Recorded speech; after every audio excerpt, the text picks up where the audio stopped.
దేవుని వాక్యం నుండి ఒక చిన్న మాట చదువుకొని మనము ఈ బ్రీఫ్ సెషన్‌ని ప్రారంభించుకుందాం. ద్వితీయోపదేశ కాండం 4వ అధ్యాయము 5-8 వరకు చదువుకుందాం. యెస్. నా దేవుడైన యెహోవా నాకాజ్ఞాపించినట్లు మీరు స్వాధీనపరచుకొనబోవు దేశమున మీరాచరింపవలసిన కట్టడలను నిధులను మీకు నేర్పితిని. ఈ కట్టడలన్నిటినీ మీరు గైకొని అనుసరింపవలెను. వాటిని గూర్చి విను జనముల దృష్టికి అదే మీకు జ్ఞానము, అదే మీకు వివేకము. వారు చూచి నిశ్చయముగా ఈ గొప్ప జనము జ్ఞాన వివేచనలు గల జనమని చెప్పుకొందురు. ఏలయనగా మనము ఆయనకు మొర్రపెట్టినప్పుడెల్లా మన దేవుడైన యెహోవా మనకు సమీపముగానున్నట్టు మరి ఏ గొప్ప జనమునకు ఏ దేవుడు సమీపముగానున్నాడు? మరియు నేడు నేను మీకు అప్పగించుచున్న ఈ ధర్మశాస్త్రమంతటిలోనున్న కట్టడలను నీతి విధులను గల గొప్ప జనమేది? ఓకే. ఇక్కడ మోషే దేవుడు తన ద్వారా ఇశ్రాయేలీయులకి అనుగ్రహించినటువంటి ధర్మశాస్త్రం గొప్పతనాన్ని గురించి మాట్లాడుతున్నాడు. ఈ ధర్మశాస్త్రం ద్వారా దేవుడు తన ప్రజలకి ఏమి ఇచ్చాడంట? 2 ముఖ్యమైన మాటలు వాడాడు అక్కడ. కట్టడలు, విధులు అని అంటున్నాడు 5వ వచనంలో కదా, కట్టడలు విధులు అంటున్నాడు. తర్వాత 8వ వచనంలో కూడా కట్టడలు అలాగే నీతి విధులు అంటున్నాడు. సో ఈ ధర్మశాస్త్రం అంతట్లో కూడా దేవుడు ఏమిచ్చాడు అని అంటే ఇశ్రాయేలీయులు పాటించాల్సిన కట్టడలు, నీతి విధులు వారికి అనుగ్రహించాడు. అయితే అవి మీరు వింటే చాలంటున్నాడా, ఆచరించమంటున్నాడు? ఆచరించమంటాడు. ఈరోజు మనము ప్రసంగంలో కూడా అదే విన్నాం కదా. దేవుని మాటలు వింటే సరిపోదు, వినాలి, వినడానికి వేగిల పడాలి. కానీ వినడంతోనే ఆగిపోతే ఎవరిని మోసం చేస్తున్నామంట? కానీ ఆచరిస్తే అది మనకు నిజంగా ఆశీర్వాదకరంగా ఉంటుంది అని చెప్పుకున్నాం మనం. సో ఇశ్రాయేలీయులకు కూడా మోషే అదే చెప్తున్నాడు. దాన్ని మీరు ఆచరిస్తే అది మీకు గొప్ప జ్ఞానంగా పరిణమిల్లుతుంది, మిమ్మల్ని నడిపించేటటువంటి గొప్ప జ్ఞానంగా అది ఉండబోతుంది, గొప్ప ఆశీర్వాదకరమైనటువంటి జ్ఞానంగా ఉంటుంది.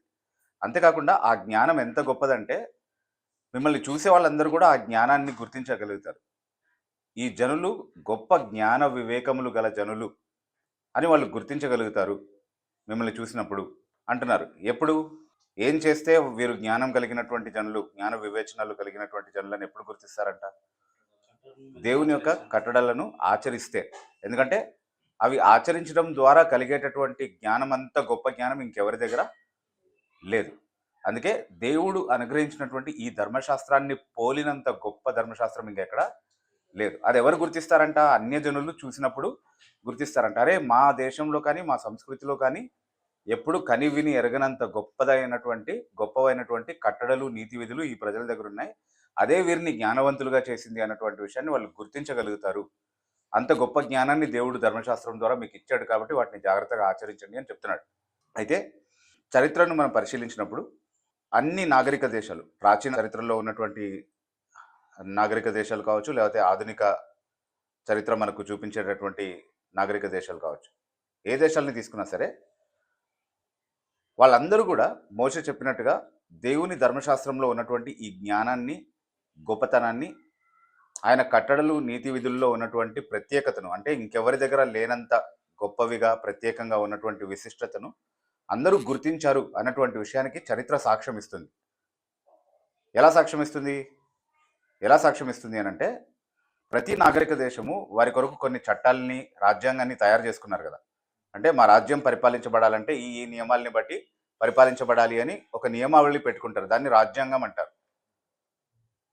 ఆ దేశంలో ఉన్నటువంటి చట్ట వ్యవస్థ అంతా కూడా ఆ రాజ్యాంగం పైన ఆధారపడి ఉంటుంది అన్నమాట. సో ఈ నాగరిక దేశాల్లో ఉన్న అన్ని రాజ్యాంగాల్ని మనం పరిశీలించి చూస్తే అవి వారి సంస్కృతుల చేత ప్రభావితం చేయబడి తయారైనటువంటి రాజ్యాంగాలు కాకుండా మోషే ధర్మశాస్త్రంలో ఉన్నటువంటి కట్టడలు, నీతి విధులను బట్టి రూపొందించబడినటువంటి న్యాయ విధులుగా కనబడుతున్నాయి. అది గొప్ప అద్భుతం కదా. అంటే వెంటనే ప్రభావితం చేయగలిగే ఆలోచన ఏదై ఉండాలి? ఏ దేశంలో అయినా సరే వాళ్ళ సంస్కృతి అయి ఉండాలి కదా. వాళ్ళ సంస్కృతిలో వాళ్ళకి కనబడేవే వాళ్ళ చట్టాలుగా రూపుదిద్దుకోవాలి కదా. అలా కాకుండా ఎప్పుడైనా నాగరికత అనేది జరిగినప్పుడు, ఎప్పుడైనా సంస్కరణ అనేది ఒక సమాజంలో జరిగినప్పుడు ఏం చేశారంట? వాళ్ళ సంస్కృతులకి దూరంగా వెళ్ళి మోషే ఇచ్చినటువంటి ధర్మశాస్త్రంలో ఉన్నటువంటి న్యాయ విధుల్ని కట్టడల్ని వాళ్ళు వారి రాజ్యాంగంగా అంగీకరించడం అనేది జరిగింది. ఇది ఒక్కొక్క దేశాన్ని మనం పరిశీలించి అర్థం చేసుకోగలిగేటటువంటి వాస్తవం. అయితే అన్ని దేశాలని మనం పరిశీలించేటటువంటి అవకాశం లేదు, కానీ భారతదేశాన్ని గురించి అయితే ఖచ్చితంగా మనం పరిశీలించవచ్చు కదా, అది మన దేశమే కాబట్టి కదా. We have a scope at least to determine weather that is true in the case of India. మన దేశం కాబట్టి అది నిజమా కాదా మన దేశం విషయంలో అంతవరకు మనం పరిశీలించే అవకాశం ఉంది, అవసరం కూడా ఉంది, మనకు సంబంధించింది కాబట్టి, రైట్. అయితే మనకు అందుకే ఇప్పుడు ఈ రిపబ్లిక్ డే అంటే మనం చర్చలో ఎందుకు దాని గురించి మాట్లాడుకోవాలి? ఇండియన్ కాన్స్టిట్యూషన్ గురించి ఆరాధన తర్వాత వెంటనే ఆరాధనలో భాగంగా అన్నట్టుగా దాని గురించి మాట్లాడుకోవాల్సినంత గొప్ప విషయం ఏముంది? ఇదేమన్నా క్రైస్తవ సంబంధమైనటువంటి ఆలోచన అంటే ఖచ్చితంగా అదే. అందుకే దాని గురించి మాట్లాడుకుంటున్నాం. ఓకే. అయితే ఈ రిపబ్లిక్ డేకి ఉన్నటువంటి ప్రత్యేకత ఏంటి? ఈ గణతంత్ర దినోత్సవాన్ని ఎందుకు జరుపుకుంటాము అని అంటే, ఈరోజు 1950వ సంవత్సరంలో మన రాజ్యాంగం అమల్లోకి వచ్చింది. నాగరికమైనటువంటి ఆధునిక భారతదేశం యొక్క రాజ్యాంగము ఈరోజే అమల్లోకి వచ్చింది. కాబట్టి దాన్ని గుర్తు చేసుకుంటూ ఈ దినాన్ని మనం ప్రత్యేకమైనటువంటి దినంగా ఈ దేశం వ్యాప్తంగా మనం ఆచరిస్తాం.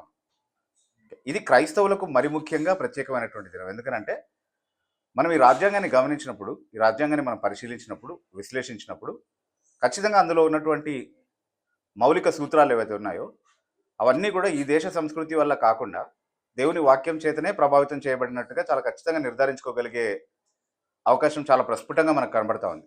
ఎంతో దూరం వెళ్ళక్కర్లేదు. రాజ్యాంగానికి చిన్న పరిచయంగా ప్రారంభంలోనే ఒక పీఠిక రాసుకున్నారు, అంటే ప్రియాంబుల్ అంటారు దాన్ని. రాజ్యాంగ పీఠిక లేదా ప్రవేశిక అంటాం. అంటే ఒక పుస్తకానికి ఒక పరిచయం ఎట్లాగో మన రాజ్యాంగానికి ఒక చిన్న పరిచయం ఏంటి అని అంటే ప్రియాంబుల్. ఓకే. అందులో మన రాజ్యాంగం ఎలాంటి రాజ్యాంగంగా ఉండబోతుంది అన్నటువంటి కొన్ని విషయాలు చెప్పారు. దానికి మన రాజ్యాంగము ఆధారపడినటువంటి 5 మౌలిక సూత్రాల్ని ప్రత్యేకంగా ప్రస్తావించడం జరిగింది. అక్కడ మనం చూస్తున్నాం అక్కడ పీఠికలో ఏంటి ఆ 5 ప్రాథమికమైనటువంటి సూత్రాలు అనేది ఒకసారి మనం ఆలోచించుకుంటే, మనం స్కూల్స్లో చదివి ఉంటాం కదా. Sovereign, socialist, secular, democratic, republic. గుర్తుపెట్టుకోండి, బేసిక్ ప్రిన్సిపల్స్. మన కాన్స్టిట్యూషన్ ఆధారపడినటువంటి మౌలిక సూత్రాలు అవి. కాబట్టి వాటిని ఎప్పుడు మనం గుర్తుపెట్టుకోవాలి. ఏంటవి? Sovereign, socialist, secular, democratic, republic. తెలుగులో ట్రాన్స్లేట్ చేసుకోవచ్చు, కానీ తెలుగులో కంటే ఇంగ్లీష్లోనే ఈజీగా ఉంది. సావరిన్ అంటే సార్వభౌమ్య, సోషలిస్ట్ అంటే సామ్యవాద లేదా సమానత్వము కలిగిన, సెక్యులర్ అంటే లౌకిక, డెమోక్రాటిక్ అంటే ప్రజాస్వామ్య అంటే ప్రజల చేత పరిపాలించబడే, రిపబ్లిక్ అంటే గణతంత్ర, రైట్. ఇవి మన రాజ్యాంగాన్ని వర్ణించడానికి ప్రియాంబుల్ ఉపయోగించినటువంటి పదాలు, అంటే ఏ సూత్రాలని బట్టి మనం నియంత్రించబడుతున్నామని చెప్పడానికి. అయితే ఇందులో ఉన్నటువంటి ఏ సూత్రాన్ని తీసుకున్నా అది మన భారతదేశ సంస్కృతిలో కనబడేటటువంటి సూత్రం కాదు. అది నేను చెప్పేటటువంటి మాట అంటే అట్లా కాదు. ఇప్పుడు మన దేశంలో ఉన్నటువంటి మెజారిటేరియన్ ఐడియాలజీ ఏదైతే ఉందో, అంటే హిందుత్వవాద భావజాలం ఏదైతే ఉందో, దానికి ఒకానొక పితామహుడైనటువంటి గోల్వాల్కర్ పేరు డెఫినెట్లీ వింటారు కదా. యా. ఓకే. గోల్వాల్కర్ అనే వ్యక్తి ద బంచ్ ఆఫ్ థాట్స్ అనే ఒక పుస్తకం రాశాడు. గురు గోల్వాల్కర్ అని పిలుస్తారు ఆయన, గురూజీ అని పిలుస్తారు, because he was a professor in university అని అంటారు. And in a more proper sense ఆయన ఆర్ఎస్ఎస్ భావజాలానికి కూడా చాలా కాంట్రిబ్యూట్ చేసినటువంటి వ్యక్తి. కాబట్టి for them he's in a very special way the Guruji. So the bunch of thoughts అనే పుస్తకంలో 3వ భాగంలో 15వ అధ్యాయంలో చాలా స్పష్టంగా ఆయన ఒక విషయాన్ని బట్టి చాలా బాధపడుతూ రాస్తాడు. ఏంటి అని అంటే, మన రాజ్యాంగంలో ఉన్నటువంటి విషయాలన్నీ కూడా మనము బయట నుండి అరువు తెచ్చుకున్నవే, మన సొంతమని చెప్పుకోవడానికి ఏమీ లేదు అన్నాడు. ఎవరంటున్నారు అది? గోల్వాల్కర్ అంటున్నారు. గురూజీ గారు చెప్తున్నారు, నేను కాదు. ఆయన దగ్గర నుంచి నేను అరువు తెచ్చుకొని మాట్లాడుతున్నాను, నా సొంతంగా ఏం చెప్పట్లేదు. ఓకే. ఏమంటున్నారు ఆయన? మన రాజ్యాంగంలో ఉన్నవన్నీ కూడా బయట దేశాల నుండి అరువు తెచ్చుకున్నవే తప్ప మన సొంతం అని చెప్పుకోవడానికి ఏమీ లేవు అని అన్నారు ఆయన. ఓకే. మనం ఎక్కడి నుంచి అరువు తెచ్చుకున్నాము? మన కాన్సెప్ట్స్ని ఏ రాజ్యాల్లో నుంచి తెచ్చుకున్నాం? మనం ఎక్కువగా పాశ్చాత్య దేశాల నుండే తెచ్చుకున్నాం. యూరోపియన్ కంట్రీస్ నుంచి ఎక్కువగా తెచ్చుకున్నాం. అమెరికా, యునైటెడ్ స్టేట్స్, మన ఫండమెంటల్ రైట్స్ అన్ని కూడా యునైటెడ్ స్టేట్స్ ఆఫ్ అమెరికా నుంచి తీసుకున్నాం. Okay. Directive principles of state policies అన్ని ఐర్లాండ్ నుంచి తీసుకున్నాం. ఓకే. తర్వాత రూల్ ఆఫ్ లా అన్నటువంటి కాన్సెప్ట్ ఏదైతే ఉందో అదంతా కూడా యూకే నుండి తీసుకున్నాం. మనం రూల్ ఆఫ్ లాయే సార్వభౌమ్య రాజ్యాంగం అని చెప్పడానికి ఆధారం బేసికలీ. ఓకే, అంటే ఒక్కొక్క కాన్సెప్ట్ని నేను వివరించి చెప్పొచ్చు డీటెయిల్గా దాని గురించి. ఓకే, కానీ మనం ఇక్కడ గుర్తించాల్సినటువంటి విషయం ఏంటంటే ఈ పాశ్చాత్య దేశాల్లో ఉన్నటువంటి రాజ్యాంగాలు దేని చేత ప్రభావితం చేయబడ్డాయి? బైబిల్ చేత. ఎప్పటి నుండి? అంటే వాళ్ళకి చాలా గొప్ప జ్ఞానం ఉంది, వాళ్ళు సొంతంగా ఏదో తయారు చేసుకున్నారు కాదు, వాళ్ళు బైబిల్ నుండి తీసుకున్నటువంటి సూత్రాలు. ఎప్పటి నుంచి?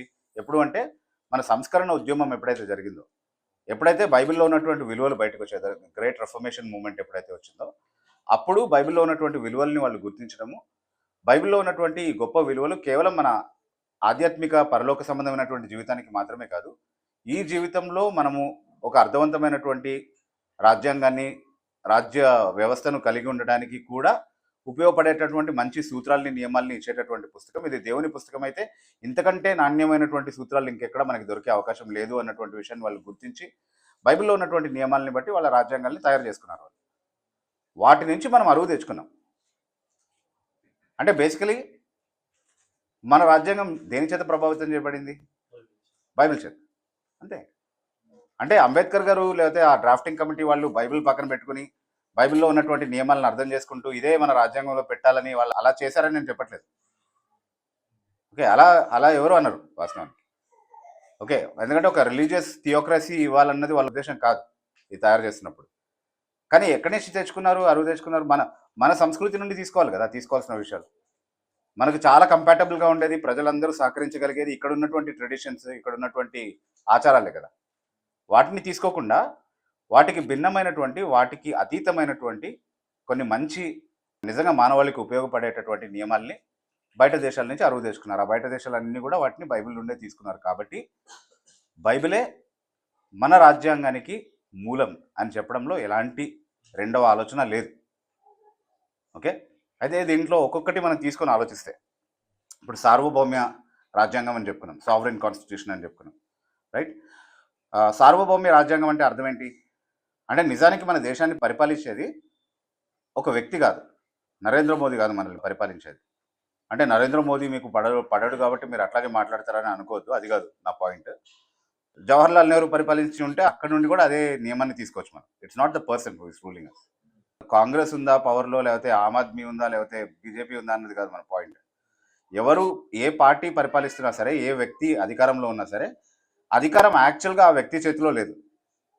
ఆ వ్యక్తి కూడా లోబడాల్సినటువంటి ఇంకొక అధికారం ఉంది, ఏంటది? రాజ్యాంగం. దానికి భిన్నంగా ఏది చేసే అవకాశమే లేదు. అంటే ఆయన తన అధికారాన్ని అంతటిని కూడా ఏ పరిధిలో వినియోగించాలి అంటే ఈ రాజ్యాంగం ఇచ్చిన పరిధిలోనే వినియోగించాలి. దాన్నే రూల్ ఆఫ్ లా అంటారు. అంటే పరిపాలించేది చట్టం, మనిషి కాదు. చట్టాధిపత్యం అంటాం దాన్ని. The rule of law. It is not a man that is ruling us, it is the law that is ruling us. Okay, so ఆ కాన్సెప్ట్ని బేసికలీ మనం యూకే నుంచి తెచ్చుకున్నాము ఆ కాన్సెప్ట్ని. అయితే అది ఎక్కడుంది బైబిల్లో అని మనం ఒకసారి ఆలోచిస్తే, అంటే పరిపాలించాల్సింది ఒక మనిషి కాదు, పరిపాలించాల్సింది ఒక రాజ్యాంగం అన్నటువంటి ఆలోచన బైబిల్లో ఎక్కడుంది అని అంటే మీరు ఒకసారి చూడండి. ద్వితీయోపదేశకాండము 17వ అధ్యాయము 14 నుండి ఉన్నటువంటి వాక్య భాగాలు ఒకసారి చదువుదాం. నీ దేవుడైన యెహోవా నీకిచ్చుచున్న దేశమున నీవు ప్రవేశించి దాని స్వాధీనపరుచుకొని అందులో నివసించి నా చుట్టూనున్న సమస్త జనము వలె నా మీద రాజును నియమించుకుందుననుకొనిన ఎడల నీ దేవుడైన యెహోవా ఏర్పరచువానిని అవశ్యముగా నీ మీద రాజుగా నియమించుకొనవలెను. ఓకే, సో నువ్వు రాజుని నియమించాలనుకున్నప్పుడు ఏం చేయాలో చెప్తున్నాడు ఇక్కడ. ఓకే, ఆ రాజు ఎలా ఉండాలో కూడా చెప్తున్నాడు. సో ఒకసారి మనము 18వ వచనం ఒకసారి చదువుదామా. మరియు అతడు రాజ్య సింహాసనమందు ఆసీనుడైన తరువాత లేవీయులైన యాజకుల స్వాధీనములోనున్న గ్రంథమును చూచి ఆ ధర్మశాస్త్రమునకు ఒక ప్రతిని తన కొరకు వ్రాసుకొనవలెను. అది అతని యొద్ద ఉండవలెను. తన రాజ్యమందు తానును తన కుమారులను ఇశ్రాయేలు మధ్యను దీర్ఘాయుష్మంతులగుటకై తాను తన సహోదరుల మీద గర్వించి ఈ ధర్మమును విడిచిపెట్టి కుడికి గాని ఎడమకు గాని తాను తొలగక ఇండునట్లు తన దేవుడైన యెహోవాకు భయపడి ఈ ధర్మశాస్త్ర వాక్యములన్నిటినీ ఈ కట్టడలను అనుసరించి నడువ నేర్చుకొనుటకు అతడు తాను బ్రతుకు దినములన్నిటిను ఆ గ్రంథమును చదువుచుండవలెను. ఓకే, ఎవరు? రాజు సింహాసనాసీనుడు అయిన తర్వాత ఏం చేయాలంట? తన ఇష్టానుసారంగా పరిపాలించేసుకోవచ్చు, ప్రజలు తన ప్రజలే కాబట్టి ఇంకా తాను ఏది చెప్తే అదే వేదం, తనదే రాజ్యం అని అంటున్నాడు దేవుడు. ఏమంటున్నాడు, లేవీయుల దగ్గర నా ధర్మశాస్త్రం ఉంటుంది, అది తెచ్చుకొని ఫస్ట్ ఒక ప్రతి రాసుకోవాలి తన కోసం తాను, అది తన దగ్గరే పెట్టుకొని జీవితాంతం దాన్ని చదువుకోవాలంటున్నాడు. ఎందుకు చదువుకోవాలంట? అది చదువుకుంటే దాని నుండి కుడికి కానీ ఎడమకి కానీ తిరగకుండా బతకడం ఫస్ట్ అతను నేర్చుకుంటాడు. అప్పుడు తాను తన సహోదరుల మీద అతిశయించి లేదా గర్వించి తనిష్టానుసారంగా వారిని ఆధిపత్యం చేయకుండా దేవుని ధర్మశాస్త్ర పరిధిలోనే వారిని పరిపాలించడానికి నేర్చుకుంటాడు అని చెప్తున్నాడు. బేసికలీ తను పరిపాలించే ప్రజల్ని ఎలా చూడాలంటున్నాడు? ఫస్ట్ వాళ్ళంతా ఎవరు? తన సహోదరులు అంటున్నాడు కదా. అంటే రాజు పరిపాలించేటటువంటి తన ప్రజలందరూ కూడా తనకు సహోదరులు. వారి మీద తను గర్వించవచ్చా? నేను రాజుని కాబట్టి నేను ఎట్లా చెప్తే అట్లా నడవాలని చెప్పొచ్చా? లేదు, అలా అనుకోవడానికి వీల్లేదు. మరి ఏం చేయాలి? రాజుగా నేను ఏ ధర్మశాస్త్రాన్ని అయితే ఆచరిస్తున్నానో మీరందరూ కూడా నన్ను ఆదర్శంగా తీసుకొని ఆ ధర్మశాస్త్రాన్ని పాటించాలి, దాన్ని అమలు చేయడానికి నేను ఉన్నాను ఇక్కడ. అదేం చెప్పిందో అది అందరి శ్రేయస్సు కోసం అమలు పరచడానికి మాత్రమే నేను ఉన్నాను కాబట్టి దీని నుండి నేను కుడిక్కని ఎడమకని తిరగను, ఎవరిని తిరగనివ్వను. అది రాజుకి ఇవ్వబడినటువంటి బాధ్యత. తన ఇష్టానుసారంగా రాజ్యం చేయడం కోసం కాదు. This is the rule of law. చట్టాధిపత్యం అనేది ఇక్కడ ఉంది ప్రిన్సిపల్. కానీ మన సంస్కృతిలో చూస్తే మనం ఏం చూస్తాము? ఇక్కడ వర్ణాధిపత్యం చూస్తాం మనం. అంటే ఒక్క వర్ణం వాడే కూర్చొని మిగతా వాళ్ళందరి పైన ఆధిపత్యం చేస్తాడు, మిగతా వాళ్ళందరూ కూడా వాడికి సేవలు చేయాలి. వాడే దేవుడు, ఇంకా వాడు ఏది చెప్తే అదే వేదం. దానికి సంబంధించినటువంటి ఎన్ని వచనాలనైనా వాళ్ళ గ్రంథాల్లో నుండి మనం తీసుకోవచ్చు. అయితే ఇక్కడ అది మంచిదా చెడ్డదా అన్న గురించి మనం ఇక్కడ ఏం మాట్లాడట్లేదు. కానీ సింపుల్ పాయింట్ ఏంటి అంటే దాన్ని తీసుకున్నామా మన రాజ్యాంగంలోకి, లేకపోతే బైబిల్లో ఉన్నటువంటి నియమాన్ని తీసుకున్నామా? కాబట్టి రాజ్యాంగం బైబిల్ పైన ఆధారపడిందని చెప్తున్నాం, అంతే. మన సింపుల్ పాయింట్ అంతవరకే. Okay, right. సో అందుకే ఇది సార్వభౌమ్య రాజ్యాంగం అని చెప్తున్నాం. ఓకే, తర్వాత సోషలిస్ట్ అంటే సామ్యవాద, సమానత్వం కలిగిన రాజ్యాంగం అని చెప్తున్నాడు. అంటే ఈ రాజ్యాంగం ఎవరినైతే పరిపాలిస్తుందో ఆ ప్రజలందరికీ కూడా సమానత్వాన్ని కల్పించడం అనేది ఈ రాజ్యాంగం యొక్క ఉద్దేశం. అందరూ ఈక్వల్గా ఉండాలి, అంటే న్యాయం ముందు చట్టం ముందు అందరూ సమానులే అన్నటువంటి నియమాన్ని బట్టి ఈ రాజ్యాంగం అమలు చేయబడాలి అన్నది ఒక ప్రాథమికమైనటువంటి సూత్రం, ఫండమెంటల్ ప్రిన్సిపల్. ఇక్కడ మనం గుర్తుపెట్టుకోవాల్సింది ఏంటంటే ఈ దేశంలో సమానత్వం అనేది ఏమైనా ఉందా? అసలు సమానత్వ భావజాలం అనేది ప్రకృతిలో ఎక్కడన్నా కనబడుతుందా మనకి? ప్రకృతిలో సహజంగానే సమానత్వం ఉందా, లేకపోతే అసమానత కనబడుతుందా? చాలా అసమానత ఉంటుంది. ఎన్నో అసమానతలు ఉన్నటువంటి ఈ ప్రకృతిలో మనం సమానత్వ దృష్టికోణాన్ని కలిగి ఉండాలి అని నేర్పిస్తే తప్ప ఎవరు నేర్చుకోరు కదా. అయితే అది ఎక్కడ నేర్పించబడింది? బైబిల్లో చాలా స్పష్టంగా దేవుడు ఏం చెప్తున్నాడు? మనుషులందరినీ ఎట్లా తయారు చేశాడంటే దేవుడు తన స్వరూపంలో తన పోలికలో తయారు చేశాడు. కాబట్టి అందరినీ సమానంగా చూడాలి, ఎందుకంటే అందరిలో ఒకే స్వరూపం ఒకే పోలిక ఉంది. అది బైబిల్ నేర్పిస్తుంది కదా. అయితే ఆ భావజాలం ఇక్కడెక్కడైనా ఉందంటే ఇక్కడెక్కడా లేదు. ఇక్కడేమో ఒకడేమో దేవుడు నోట్లో నుంచి వచ్చాడంట, అది దేవుడు ఏ దేవుడేమో మనకు తెలియదు. అది దేవుడు అని పిలుస్తున్నారు మరి.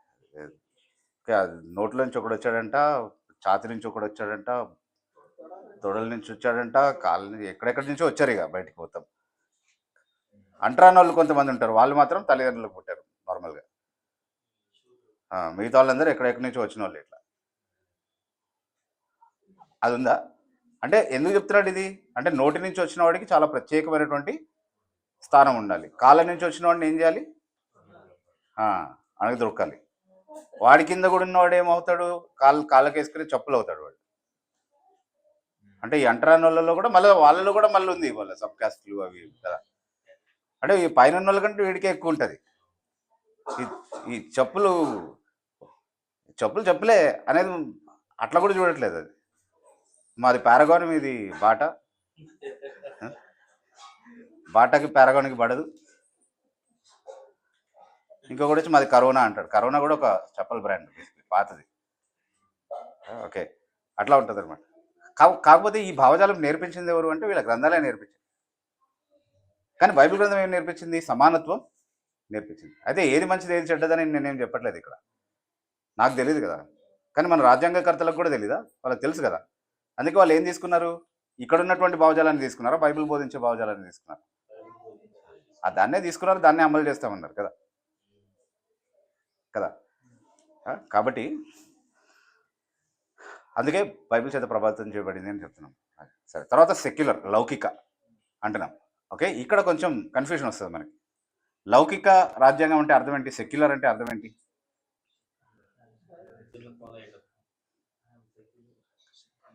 సెక్యులర్ అంటే అర్థం ఏంటి?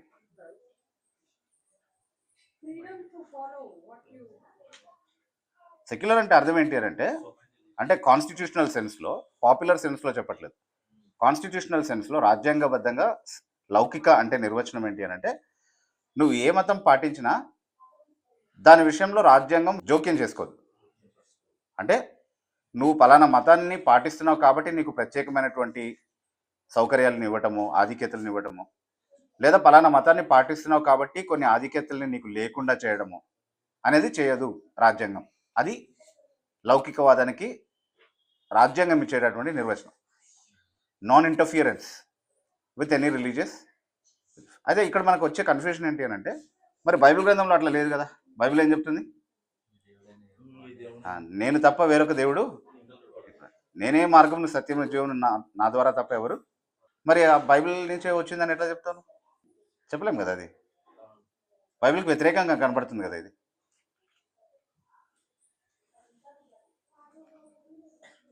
దానికి సమాధానం ఏంటి అంటే, ఫ్రీడమ్ ఆఫ్ రిలీజియన్ అంటే మత స్వేచ్ఛను గురించి మాట్లాడేటటువంటి ప్రాథమిక హక్కు ఎక్కడుంది అని అంటే 25వ ఆర్టికల్లో ఉంది మన భారతదేశ రాజ్యాంగంలో. 25 నుంచి 28 వరకు ఉన్నటువంటి ఆర్టికల్స్లో దాని గురించి మాట్లాడుతున్నారు.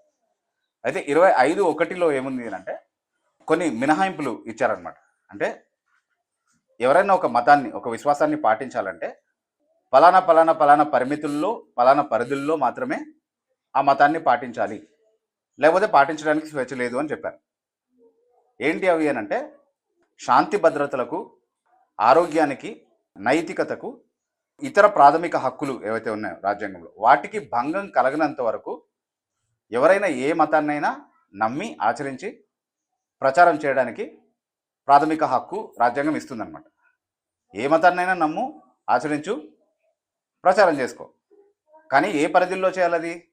అది శాంతి భద్రతలకు భంగం కలిగించకూడదు, ఆరోగ్యాన్ని పాడు చేసేదిగా ఉండకూడదు, నైతికతకు వ్యతిరేకంగా ఉండకూడదు. అట్లాగే మిగతా వాళ్ళకు ఉన్నటువంటి ప్రాథమిక హక్కుల పైన ప్రభావం చూపించే విధంగా ఉండకూడదు నువ్వు ఆచరించేటటువంటి మతం. ఈ పరిధుల్లో ఏ మతాన్నైనా నువ్వు ఆచరించుకోవచ్చు అని చెప్తున్నారు. అయితే ఈ పరిధుల్లో ఏ మతాన్ని నువ్వు ఆచరించలేవు, క్రైస్తవం తప్ప, సరిగ్గా మాట్లాడుకుంటే. అందుకే ఈరోజు ఆచరణలో ఉన్నటువంటి హిందూ మతం వాస్తవానికి హిందూ మతం కాదు. అది చట్టం చేత ఎంతో నియంత్రించబడి క్రైస్తవ విలువలకు దగ్గర చేయబడినటువంటి హైందవ విశ్వాసం. ఎందుకు ఆ మాట చెప్తున్నాను? ఫర్ ఎగ్జాంపుల్, అన్టచబిలిటీ ఉంది ఈరోజు హిందూ మతంలో కదా, అస్పృశ్యత, అంటరానితనం. అయితే అస్పృశ్యత నిషేధ చట్టం అనేది ఒకటి తయారు చేశారు. అంటే చట్టం దేన్ని నిషేధిస్తుంది? ఇక్కడ హిందూ మతాన్ని నిషేధిస్తుంది వాస్తవానికి. ఒక ఎగ్జాంపుల్ మాత్రమే. అట్లా హిందూ మతంలో ఉన్నటువంటి అన్ని మౌలిక సూత్రాలని నిషేధించేటటువంటి చట్టాలు తయారు చేసుకున్న తర్వాత ఇప్పుడు హిందూ మతాన్ని ఆచరించాలని అని చెప్పారు. ఆచరిస్తే నువ్వు పేరుకు రామకృష్ణ అనుకుంటూ బ్రతకాల్సింది తప్ప ఆచరించే విలువలన్నీ బైబిల్లో ఉన్నాయి. ఓకే, సో అంటే దాని గురించి ఎక్కువగా పరిశీలించుకోవచ్చు తర్వాత బేసికలీ. కాబట్టి ఆన్ పేపర్ మనం చదివినప్పుడు ఈ సూత్రం, లౌకిక రాజ్యాంగం అన్నటువంటి సూత్రం బైబిల్ నియమాలకు వ్యతిరేకంగా కనబడినప్పటికీ ఆచరణలో లేదా రాజ్యాంగం గుర్తించినటువంటి పరిధులు, పరిమితుల వెలుగులో మనం ఆలోచించినప్పుడు బైబిల్ చెప్పినటువంటి నియమానికి, భారతదేశ రాజ్యాంగం చెప్తున్నటువంటి లౌకిక నియమానికి వ్యత్యాసం ఏమీ లేదు. Basically in practice it turns out to be the same thing. ఆ మినహాయింపులు ఉన్నాయి కాబట్టి వాటిని తీసేస్తే ఇంకా ఇష్టం వచ్చినట్టు మనం నరబలి ఇచ్చుకోవచ్చు, తర్వాత అవన్నీ చేసేవాళ్ళు కదా ముందు. అందుకే నరబలి నిషేధ చట్టం ఉంది తెలుసా? అంటే చట్టం చేస్తే కానీ నరబలి చేయకూడదని అర్థం కాలేదు.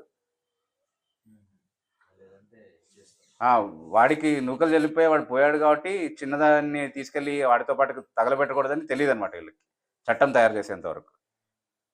సతీ సహగమనం ఉండేది కదా దరిద్రం. ఆ, అది చేయకూడదని తెలియదు వీళ్ళకి.